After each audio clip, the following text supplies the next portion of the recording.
Ooh, that is a complete peace that leads from generation into generation. Because of that blessing, what we end up seeing is that there's an appreciation for everything within the Spirit.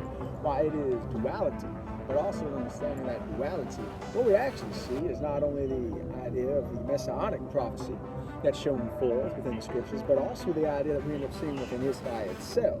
Now, Israel is a great example, how he went from being the foot to the head, or looking at the ability for us to look, for instance, from righteousness, from the Zadik to the Rashi, and how that actually is also showing forth how we end up seeing that spiritual ascension and an ability for the reciprocation of the Spirit of God and the balance that God gives us because of His Word.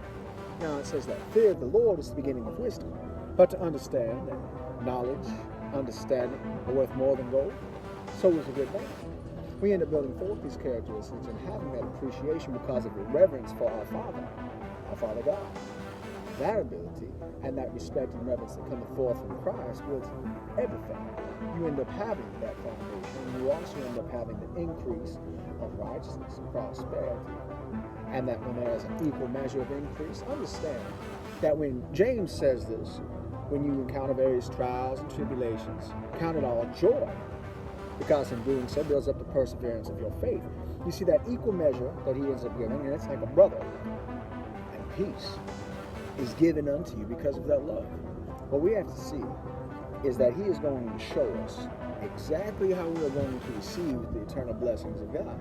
So that if I give you an abundance of prosperity, how will you overcome it? If I end up giving you poverty, how will you deal with this? But in understanding that he's actually showing you and strengthening you so that you are both ready, whether you end up having righteousness around you, or if you have to deal with wickedness of this world. If you have poverty, or if you have great riches. You can take a wealthy man away from his riches, but a man of God, they know how to live with both. David's a great example. He knew how to live in the kingdom. He knew how to live right there next to the king. He was the king of Jerusalem, the king of Hebron. And what we also see is that he learned how to be a leader in the desert. He learned how to live and to thrive with nothing, and how to thrive when he had abundance. When we see both of them, God ends up showing. And when you can have the abundance and still live the way that you did when you had nothing, when you had to fight for every last penny, that heart that you end up having, that's the heart of David. Lev David. It is the love of the beloved. You get that, and you got everything. Build that up every day. Look towards God, and you'll understand the very sweetness that comes forth from the Word of God. I want you to build, keep building. Kingdom, heart, faithfulness, fidelity.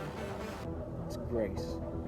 It is the completeness of His peace, and it's eternal. Build that kingdom in your heart, in your family, in your church, and in all the world. My message is simple.